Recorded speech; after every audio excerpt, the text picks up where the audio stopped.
Oh, hello. Sorry, I'm a bit late tonight. I was too busy partying in the other room. But hello, Stephanie. Hello, David. Hello, Trobai. Hello, Paul. Hi. Sorry, I'm late. Sorry, I'm a couple of minutes late. I had to just quickly go and run around and do some things. But now they're done, which is good, which is nice. So, anything happened today? Anything important that I need to talk about? Oh yes, Donald Trump lost the US election. See, I'm not that excited about an old guy like Biden winning an election. Or Kamala Harris is awesome, and I'm very glad that she's going to be the vice president. But I'm particularly excited about the fact that Donald Trump on January the 20th, no matter what, will now be a private citizen. And if he stays in the Oval Office, if he barricades himself in there, Secret Service and the army can legally either drag him out of the White House, which I would pay good money to see, or they can shoot him. So, it's drinks all around tonight. I'm not on the tea. I'm back on the Carlsberg. I've just been sitting there since election night. Anyway, so what I thought I'd talk about a little bit, because obviously all this stuff's going to be gone over and over and over in the future. But just right now, I'd like to just quickly talk about Trump's offences, the crimes that he committed while in office. Now, there were crimes he committed before he got into office, because obviously he's been a sex pest since forever, and his business, the companies he runs, resemble very much a criminal underworld in their dealings. And obviously he pays no tax, which hopefully the state of New York is going to get him on. So a couple of people were saying on Twitter today they're concerned that he's going to do what I said last night about him resigning and then Pence taking over and Pence pardoning him. But I did some research today, and I don't think he can pardon him for future crimes, for things that he hasn't been prosecuted for yet. And even if he could do that, he can't pardon him for state crimes. Only federal offences can land him in the shit. So I'm going to go through a few of the offences that he enacted when he was in power, or just before he got into power. Quick hello to Doorknob Head, hello, and Turn the Blue Iris, yes, and Gaz, all right, Gaz, and Taki Yissa, hello, and David, and Paul Mason, and Rata, and Doorknob Head again. Right, I will read your messages in a moment. Right, let's first of all go through Trump's offences. Number one, obstructing justice. We saw this even before the Mueller inquiry, when he fired James Comey, the FBI director, for not dropping an investigation into Michael Flynn. And we also saw it when he tried twice to fire Robert Mueller.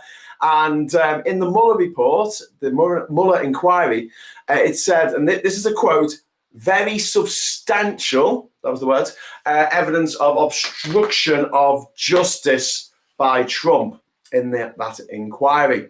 So that's something that we can say, yeah, he definitely did that, obstructing justice. The next thing that we can definitely get him on is profiting from the presidency. Now, there's this thing called the emoluments clause or something like that. I've never even heard of this word before Trump started doing it. And basically, you're not allowed to profit from being the president. You're not allowed to get presents for being the president, ironically enough, because the word sounds similar. The idea was, in the 1780s, when America was a fledgling nation, they were concerned about the president being bought by the King of France. And if you can be bought by the King of France, maybe you can be bought by the King of Spain. And if you can be bought by the King of Spain, maybe you can be bought by the King of England. And that wouldn't be great, because then you'd be back to being a monarchy. So to stop that from happening, they have this clause which says that basically if you're the president, you can't take gifts and you have to divest yourself of any business interests, which is very different from what we do in the UK, where basically we sign up people who have a vested interest in something and we put them in charge of the ministry that looks after that thing that they have interest in. It's a weird way to do it, but we're a bit weird in the UK. In the US, they're supposed to be separate.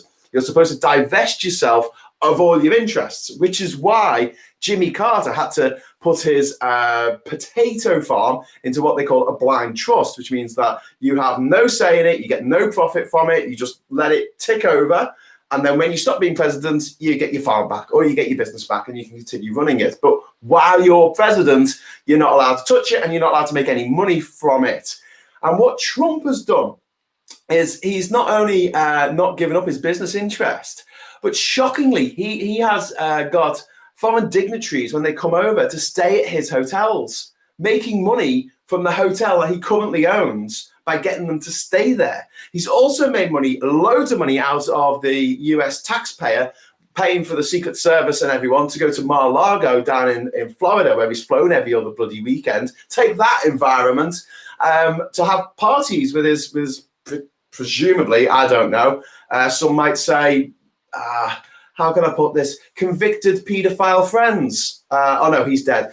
Anyway, the point is that you're not supposed to profit from the presidency, and President Trump did, bigly.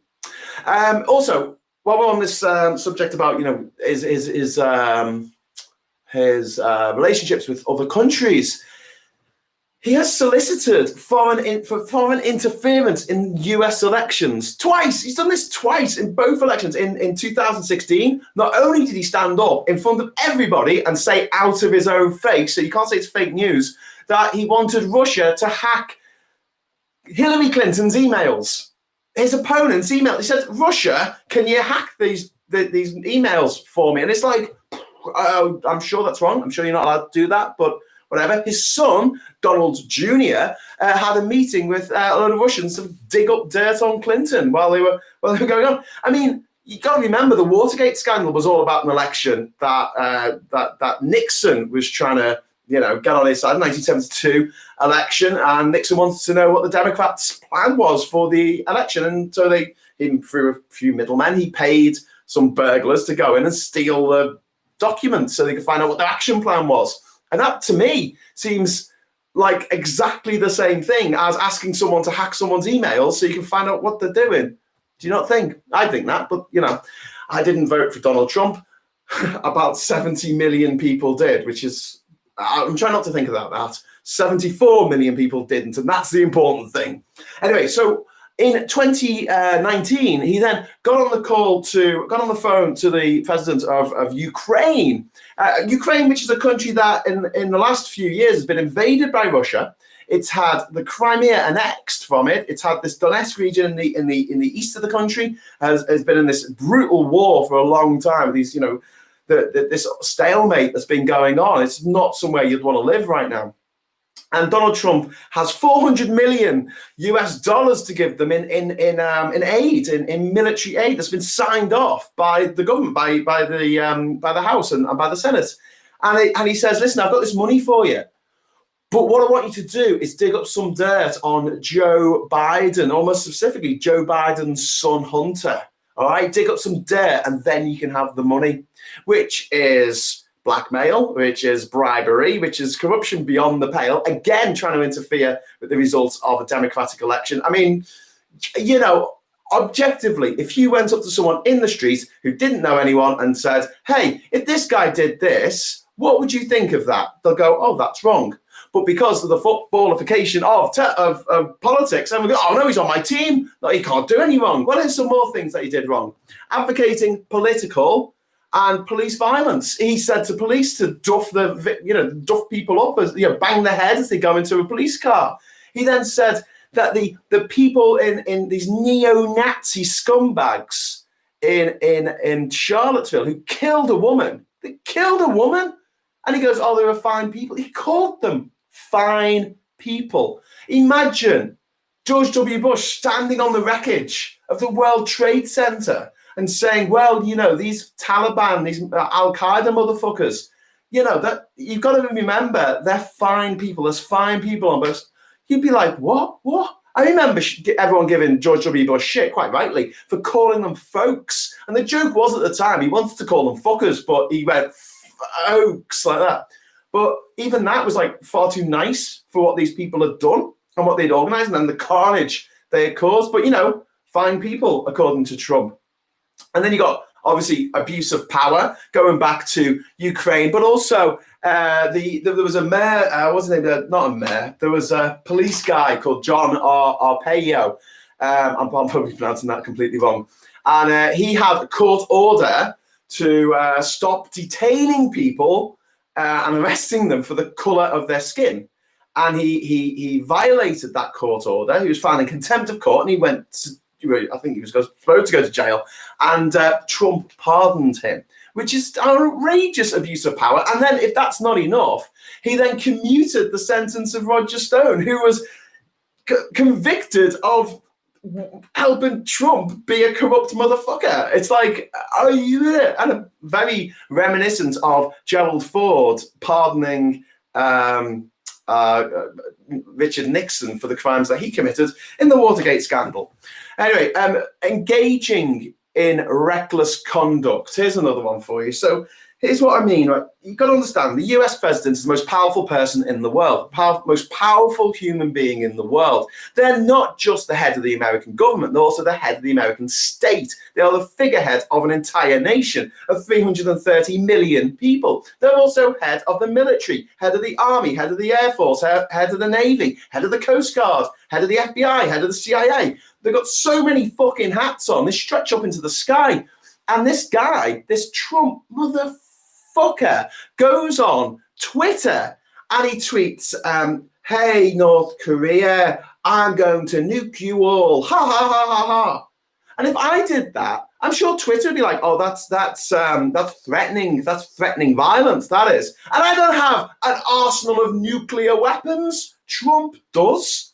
And legally speaking, as Commander-in-Chief of the Armed Services of America, he can order those weapons to be used.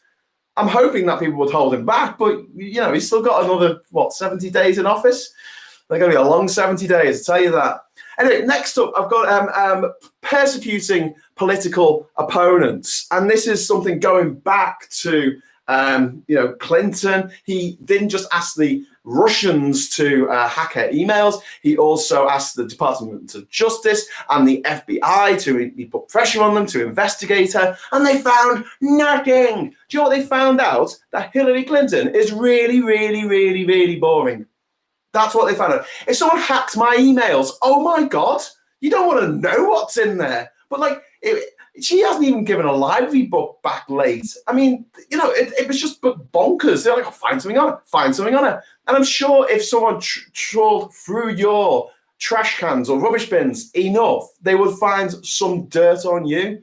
And the fact that they did that and they didn't find anything is quite remarkable. And then you get these people going, oh, Benghazi. And you go, where is Benghazi? Go on, point to it on a map. There you go, here's a map of the world. Tell me where Benghazi is. They wouldn't get even 1,000 fucking miles of where Benghazi is. They have no fucking clue. And she had, 11 Senate hearings about Benghazi? And she was found to have done nothing wrong. It was a shit thing that happened, I know, and 3 people died. And that's really shit. But it wasn't their fault that it happened. Things could have been done better, and obviously things after that hopefully have been.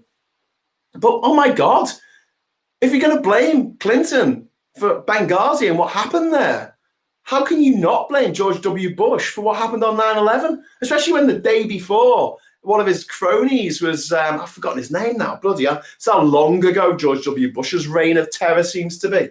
One of his cronies was in front of the FBI, was it the FBI or the CIA? No, it was the CIA, saying, oh, we've got to cut your numbers. You're costing us too much. And the next day, September the 11th happened, and you're like, oh, God. Anyway, so moving swiftly on. Oh, yes. So then when we're talking about persecuting a political opponent in a very, dare I say, Putin-esque way, Ukraine, obviously, with Biden, but also there was this report that he pressured Australia to try and get some dirt on Robert Mueller. And it's like, what? Hey, I don't know how that works. Someone in the comments probably going to correct me on what exactly happened there, but it was like, when I read that, I was like, what? Anyway, down through the rabbit hole even further. Here's another charge, attacking the free press. Because the First Amendment to the Constitution, famously, is the right to free speech, right? And he has constantly berated that anyone who says bad things about him, the Washington Post, New York Times, CNN, they're all evil. MSNBC, how dare they say bad things about me? They're only reporting the news. They're only saying what he's actually done. And then there's the murder of Jamal Khashoggi, a brutal murder in the Saudi Arabian embassy in Turkey. And this man was hacked to death. They had a tape. I don't know if it was the video or just the audio, but they had a tape. And it went all the way to the top. It was ordered by the leadership of Saudi Arabia. And Trump said nothing about it. Trump still hasn't said anything about the poisoning of Putin's main opponent on a flight a few months ago with Novichok. Again, obviously, that's obviously now Putin's signature dish. I must have run out of polonium, I guess. He still hasn't condemned Putin for, not that I've heard, in any kind of way for what he did to Georgia, what he did to Ukraine. I mean, I haven't heard him condemn Putin at all. I've not heard him say a single bad word about this madman who is constantly looking at maps and deciding which bit of another country he's going to carve out for himself. It's not the point that Russia is already the world's biggest fucking country. Obviously, it needs to be a little bit bigger. And Trump's there like a clapping seal going, oh, very good, Putin. You're boss, you are. Aren't you amazing? I love you. Which he then did to Kim Jong-un in North Korea. This guy who famously had his fucking uncle executed, dragged out of the room and shot in the head. Oh, yeah, he's a fine upstanding man. There are fine people on both sides. And so you look at it going, oh, my God, how far does this hole sink? It's like that bit in Bill and Ted's Bogus Journey where they just keep falling and they're like, we're still falling, still going down, mate. It's a long bloody way. And then you've got this huge one with immigrants. Okay, so look, America and Britain and every other fucking country in the UN signed up to the UN Declaration of Human Rights, and in that it says if you are fleeing for your life, you may go to another country and apply for asylum. And you know what? Most of the time, you can't apply for asylum until you get to the country that you want to apply to. That's why people don't want to stay in France. They don't want to apply in France. If they wanted to apply in France, they could apply there. If they want to come to the UK, the only way, you can't go to an embassy in Baghdad. There isn't one. You can't go to an embassy in fucking Damascus and go, oh, can I come? You can go to the embassy, incidentally, in Kenya, in Nairobi, if you're Ugandan and you're gay and you think they're going to kill you for being gay. And you can go to the embassy and say, hey, the British embassy, and say, hey, can I come to your country? I think I'm going to get killed for being gay. And they'll say no, because they always say no, because that's what they're told to do. They're told to always say no to pretty much everybody who's being persecuted. Doesn't matter what minority they are. Sometimes it might be because they're gay. Sometimes it might be a political opponent. Sometimes they might be a Christian in a majority non-Christian country. But no one cares about that because, you know, refugees, they're the worst people ever. A lot of the people fleeing from Syria are Christian. People fleeing from Iraq. After the Iraq war of, the second Iraq war, a lot of the people who went to the countries surrounding Iraq were actually Christians because they were like, I don't feel safe in this country anymore. Weirdly enough, they felt safe under Saddam Hussein because he didn't persecute them. He basically put them into positions that he knew he could control. Quite the opposite way that he treated the Kurds in the north of the country, who he just gassed and bombed. And then that was turned into an autonomous region. Anyway, look, I'm getting off the point now. I'm just saying that you have a moral obligation as a country, right, to take refugees. And the most number of refugees in the world, it's not in Britain. It's not in America. It's in Papua New Guinea and Turkey and these countries that are struggling as it is. And they have these huge refugee camps on the borders because there's displaced people all over the world. And yet the richest countries in the world are like, oh, I'm not paying for them. I'm not paying for them. Why should I pay for them? I'll look after my own first. I'll look after my own. And then those same people who step over the homeless veterans on the streets, oh, I'll look after my own, are the same people who won't wear masks. to protect the elderly in this country. The people who fought the fucking war, that they're wearing the virtue signaling poppy to show that they heard about once. Well done. Well done for wearing a poppy. I don't have a problem with virtue signaling, but I have a real big problem with being told that I have to wear something. Okay? Now, if I was a woman in Saudi Arabia and I was told that I had to cover up and all you could see was my fucking eyes, that would piss me off and feel like, hang on, why am I having to wear this? I don't want to wear this. I want to wear something else. So when people say you have to wear a poppy in order to appear on television or play a fucking football match, that is not freedom. That's not liberty. That's not securing your own borders. And it certainly as shit ain't sovereignty. It's dictating to people what they wear, which is a violation of the personal sphere. And while a few years ago I had no problem wearing a poppy, now that the whole cause has been hijacked by the Gaminati, there's nothing we can do about it. It's the same with the Union Jack, to be honest with you, or the Union flag, as I should call it. It's only a jack if it's flown from a jack staff. But yeah, back onto the poppy. I'll give money to the Royal Legion. I made a payment this year. I'm not going to wear a poppy, though, because I'm sick of it. I'm sick of it. Every year around this time, you get the poppy Nazis, ironically, going around, why aren't you wearing one? Don't you care about what people did in the past? I said, yeah, I do care about what people did in the past. I care that people died to make Europe a peaceful, nice place to live in. That's something that I care about massively. And that's why I don't want to get into bed with Vladimir Putin's mad plans for Europe, which require him to annex huge parts of other people's countries. Just you wait, Latvia, Lithuania, Estonia. Ooh, he's coming for you. No, really, he is possibly coming for you. But we heard yesterday that he might be retiring in January. So please let him retire. Please. Anyway, so talking about refugees. So refugees coming across the border from Mexico. 3,000. I was going to say 100 there, but it's 3,000, isn't it? 3,000. This is a mind-blowing number. 3,000 immigrant children have been separated from their families by Trump's goons on the border.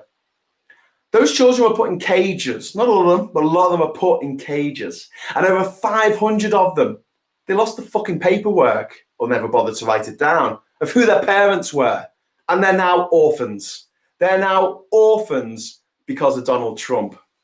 And that brings me to my penultimate crime for Trump, which is violating campaign finance laws. Stormy Daniels, ring a bell? He got his lawyer, what was his, oh God, I forgot his lawyer's name. Was it Michael Flynn? No, it wasn't Michael Flynn, it was the other one. His lawyer, who went to jail and got out. Someone's going to tell me in the comments here. What's the name of his lawyer that went to jail for covering up the Stormy Daniels thing? Basically, Cohen. His name's Cohen. Don't have to write it. It's okay. Not that he did, but yeah, Michael Cohen, right? He directed him to cause an unlawful corporate contribution during the 2016 election campaign, hush money, for a porn star that I almost called him Putin there, that Trump, a porn star that Trump fucked behind his wife's back. And, you know, you think porn star, it's kind of like a prostitute, but is it? Well, and you've got that joke from Family Guy, which is hilarious and very on point, where there's a man in a room with a woman and he says, hey, I'm going to pay you to have sex with me. And the police kick down the door and they say, stop, police, and we're going to arrest you for the crime of prostitution. And he goes, no, police officer, stop. The camera pans out to reveal a camera on a tripod in the corner of the room. It says, we're making a porno and this woman is an actress. And the police goes, oh, well, you know, no crime here there. no crime here then. And then they tiptoe out the room. Now, I personally think that prostitution should be legalized and regulated like it is in New Zealand, but that's for another Hughes at 10, okay? Going back to these NDAs, though, I mean, he used campaign contributions to pay off this woman. And then we come on to the big thing, isn't it? With him not paying any tax, not paying any fucking tax for 20 years. And what little he did pay amounted to $1,500. $1,500. And a waitress at a bar pays more tax in a year than he paid in 20. Sorry. And this is beyond disgraceful. I mean, that is criminal behavior. There's no way that he can continue basically offsetting his losses from the mid-90s now. But that's what he's trying to do. Plus, he's got all these debts that need paying off. And that is a worry in itself. He's got a Chinese bank account. He owes the Deutsche Bank hundreds of millions of dollars. And so if you owe money to foreigners, or even people in your own country, that's leverage over the most powerful person in the world. It's leverage over them, which is, again, it's just like, how can you get away with this? And then in the dirty dozen, I think there's been a dozen, final one, 235,000 people dead from COVID, which he takes no responsibility for. This guy whose response to COVID was so fucking inept that he got it. And now nearly 250,000 Americans are dead. Do you know how many people died in Vietnam? Vietnam ran, it got a bit hot in the middle, and it started around 1961. It ended officially in 65.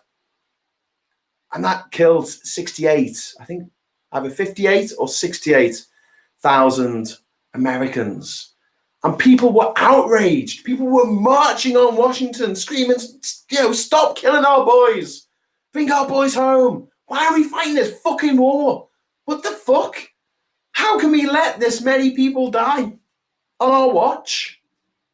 And yet, that number has been dwarfed by the number of people who have died of COVID in the United States. The United States is only about 3% of the population of the entire planet, but 20% of the people who have died of COVID. And talking of Vietnam, do you know how many people have died in Vietnam, which is 95.1 million people? 35. Not 35,000, not 3,500. 35. That's it. So they are the crimes of Donald John Trump. And as soon as he gets kicked out of the Oval Office, I hope that he spends the rest of his godforsaken, shit-faced life behind bars. And if he dies in jail, I think that will be a great result for people who care about things like, I don't know, compassion, democracy, and most importantly, justice. Okay, so that's my little start of 10. I've got to go in a minute because I'm halfway through watching The Mandalorian. It's really good. They're on a planet with a frog lady. Anyway, I'm going to quickly run through some of your comments. Hello, Winkle. Hello, Wayne. The Bin Podcast. Watch the Bin Podcast every Thursday, I think, at 8 o'clock. The Bin Podcast. It's really good. There you go. There's your tweet. There's your plug. Turn the blue iris on. London finally gets that when it comes to Trump. Better out than in, yeah. Let's hope he goes to jail, Gaz. Yep. Orange Mussolini. Yep. Ex-President Club. Yep. Private citizen. More like a shit stain on the ball sack of humanity. Paul, you put it beautifully. That's poetic, man. That is poetic with a hint of the viz. Finally, a good news in this difficult year. Yes, very, very, very, very good news. I mean, this has given me hope. Again, it's a strange feeling that I haven't felt for a long time. I felt it a little bit last week when Jeremy Corbyn finally got kicked out of the Labour Party. But this week, this is brilliant. Today has been awesome. I'm so happy that Trump has gone, because the biggest crime that he committed while he was president was pulling out of the Paris Climate Change Agreement. And thankfully, Joe Biden has already tweeted before the election to say that it was actually after the election. I think it was the day of the election that they officially left it. That as soon as he is president, they will not only rejoin it, but lead it, which is what we want, which is what we need. If we want a fucking planet to still be here and habitable for humans, because, yeah, the planet's really big and it's really old and it'll still be here for a few billion years. It will, because that's the planet. But I'm talking about the little squishy things that live on the fucking planet. And they need to not have extreme, fast climate change happening to them. Just by the way, I don't know if any of you heard about this, but my adopted Latin American nation of Panama and a lot of the other countries, Costa Rica and Nicaragua, have been walloped, absolutely walloped, Honduras as well, by this storm. I think it's Bette. and it's basically destroyed the road that runs from Bocas del Toro over to David, which is the main city in the south. It goes over the mountains, and basically the road is destroyed. And now they're having to basically bring ships in from Colon, and they're having to airdrop things from helicopters and from planes. There's never been a hurricane. I'll have to look this up, but I recall there's never been a hurricane in Panama before. It's never made it that far down to Panama. It's quite far south. It's on the same sort of line as the top of Colombia. You don't normally get them going that low. I think there was one big storm they had maybe in the 90s, which took out some of the canals that existed between the border between Panama and Costa Rica. But for this storm to hit, we're seeing an increase of the intensity of these storms. We're seeing an increase of the the number of storms, and also obviously California is on fire. The Siberia is on fire. The Australia is on fire. And as I keep banging on, because this is the most shocking thing that should just make you want to just run up to people in the streets and shake them. Half the Great Barrier Reef is dead. It is dead, and it's not coming back unless, maybe in 100 years' time when we've finally got things sorted with climate change. It's dead. Half of it. It's fucking huge, about the size of Britain. Imagine like half of Britain, right? There's all lovely green fields and trees. And then you look down one day and it's all dead. All of it, just dead. Just bare land, dead trees, petrified forest, no life. That's what half the Great Barrier Reef is right now, because of us burning our coal and our gas and our, the slushy dinosaur fucking oil stuff from the earth. We've dug it out. We've burnt it. It's gone into the atmosphere. Now there's more carbon in the atmosphere. Carbon is a greenhouse gas. Everyone who's ever been on a ship should know, because if you're on a ship and there's a fire, there's a good chance they'll release the CO2, and that stops the oxygen from fanning the fire, because it pushes the oxygen right down to the ground. So if you're ever on a boat in the engine deck and there's a fire, you need to basically put a gas mask on, not a respirator. Sorry, you got to put your respirator on, put your scuba gear on, in order to basically get out of there alive. Or if you're in a bit of a pickle, you could just press your face against the floor and try and breathe, because all the oxygen will be 1 inch above the floor of the room, because the rest of it's full of CO2. Okay, right, getting off the subject completely here. But yeah, the fact that all this shit is happening with the environment on our watch, and Trump's attitude towards the environment is exactly the same as his attitude towards the law, towards just common decency, really, and especially and also towards COVID has been, it's nothing to worry about. It'll be fine. Yeah, no. I'm going off to play golf. I'm going off to fuck a prostitute. I'm going off to, I don't know, violate loads of international treaties for no reason other than maybe my handler Putin has given me a call and said, "Hey, Donald, can you do a little favor for us?" Although I don't think he sounds like Alexei Sayle in real life. Finally, good news. Graham, love your videos. Please make more of your wonderful videos. Thank you, Taki. That's really nice of you. Peanut Farm. Yes, Chubai. Jimmy Carter, president from 77 to 81. He was a peanut farmer. Yeah, true story. Obviously, Trump was never slapped as a child when he did anything wrong. No, I think he was. Slapped as a child. I think if you hit your children, as is now illegal in Scotland, good on Scotland, I think it damages their brains, because everyone I've met who has used the words, "I was smacked as a child and it did no harm to me," it's always a bit of a wrong un. It's just something that wrong uns say. As my experience, I'm like, I think it did. I think it really did. Anyway, but yeah, I upvoted, partly because I appreciate the unstained couch. Yeah, I share this house with my partner. She's very meticulous.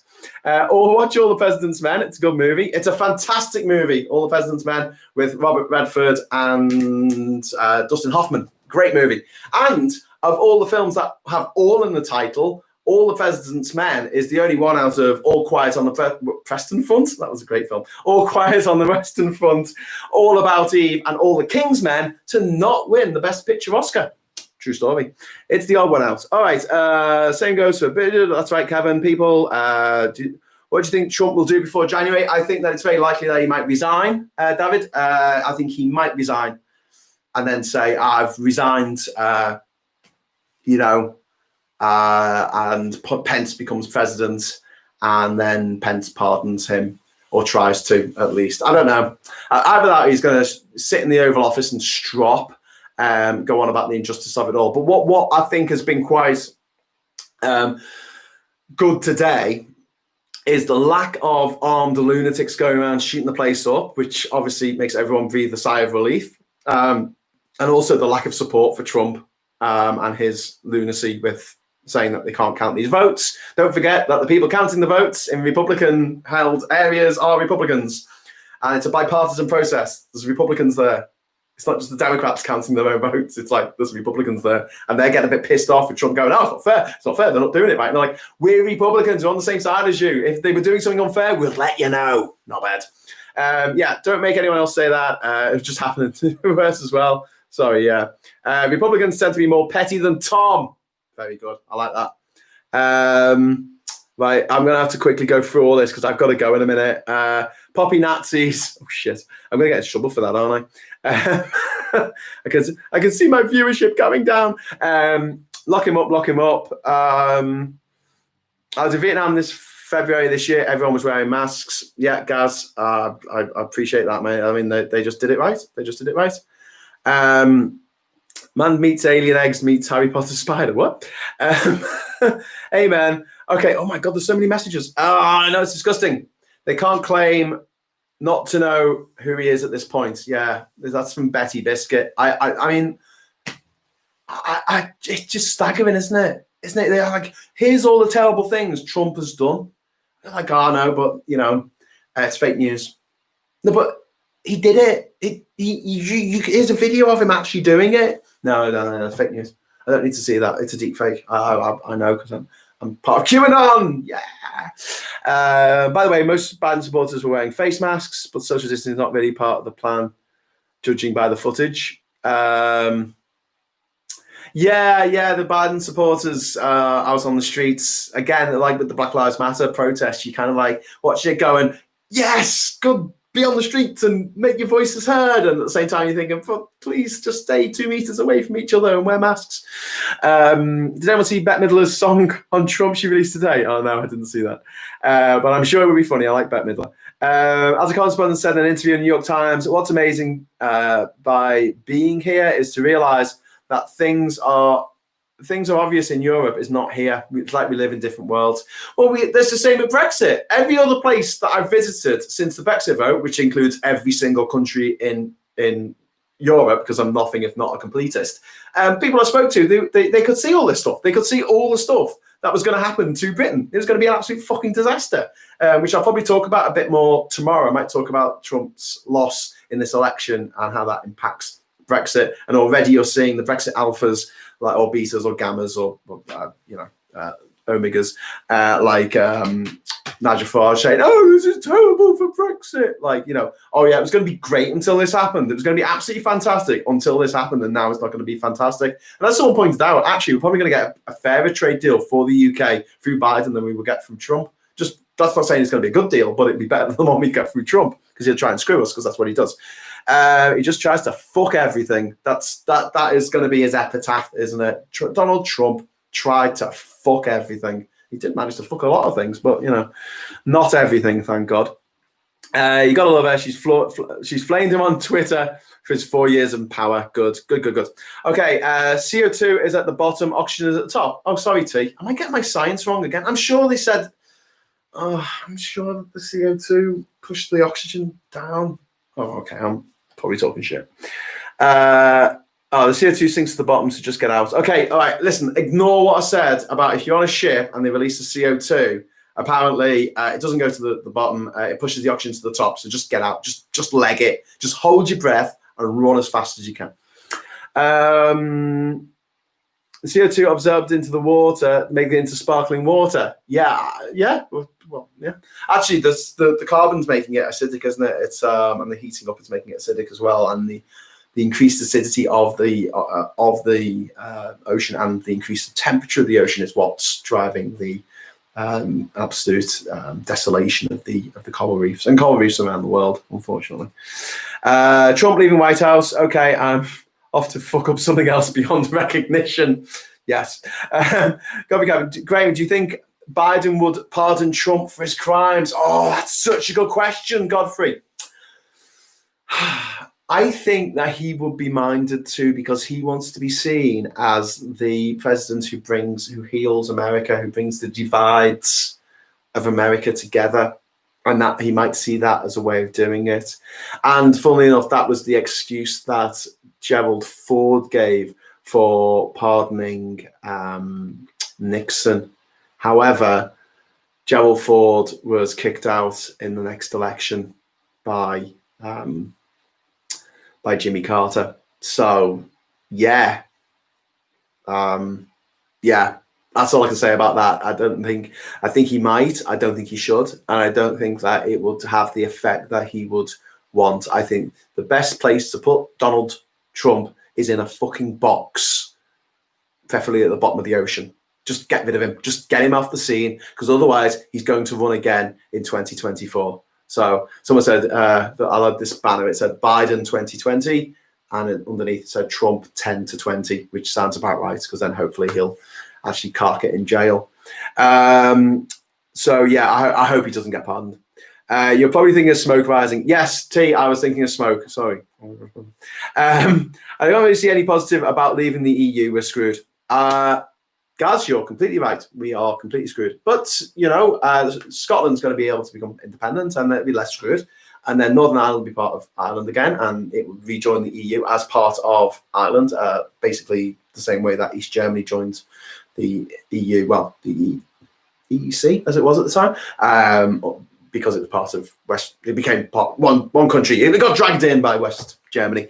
And then you've got Wales, which I think is going to go its own way.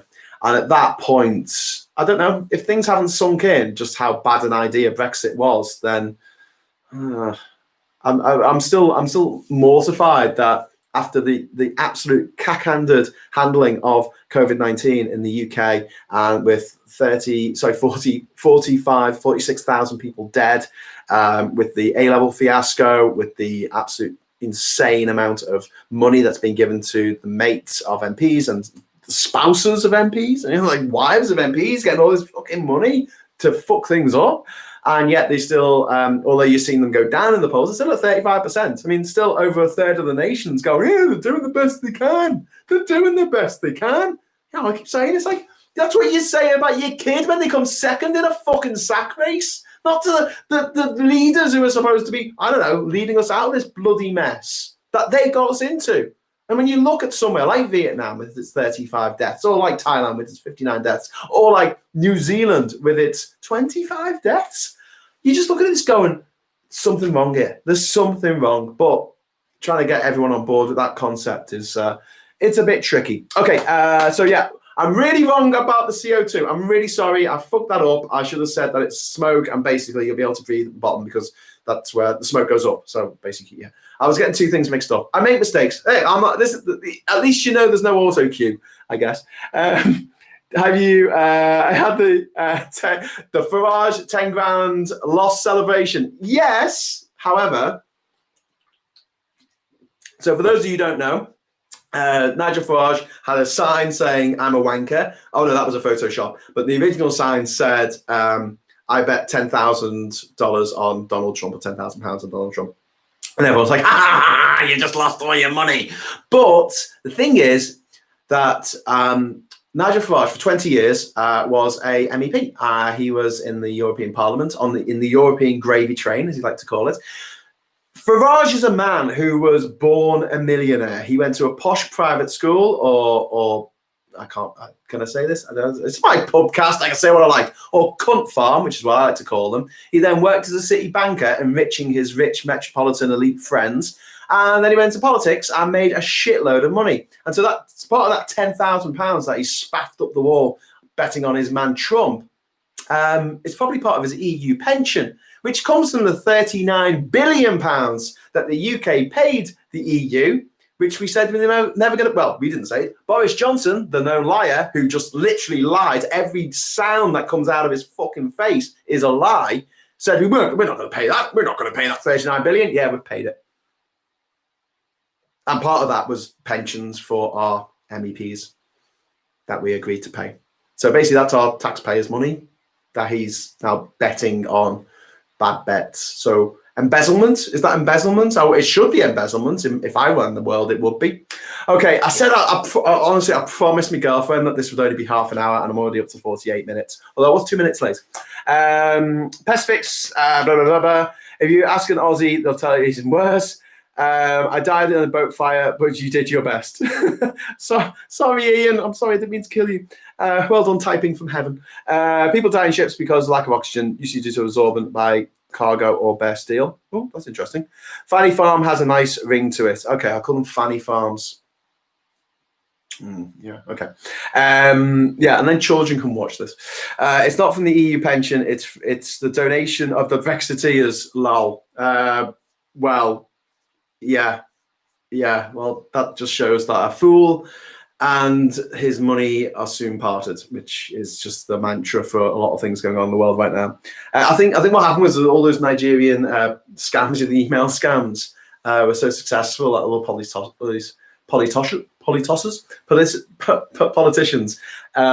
basically looked at this and went, "Wow, you can. Some people are really easy to con, so let's go for it."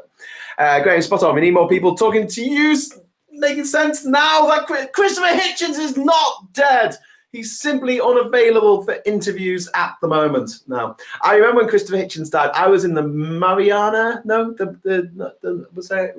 the Marshall Islands. I was in Majuro in the Marshall Islands, and I met up with an American over there, and we had a drink, and we toasted to the life of Christopher Hitchens, and mused on the fact that the wrong one had died. Shouldn't really say that out loud, but it's what we're all thinking.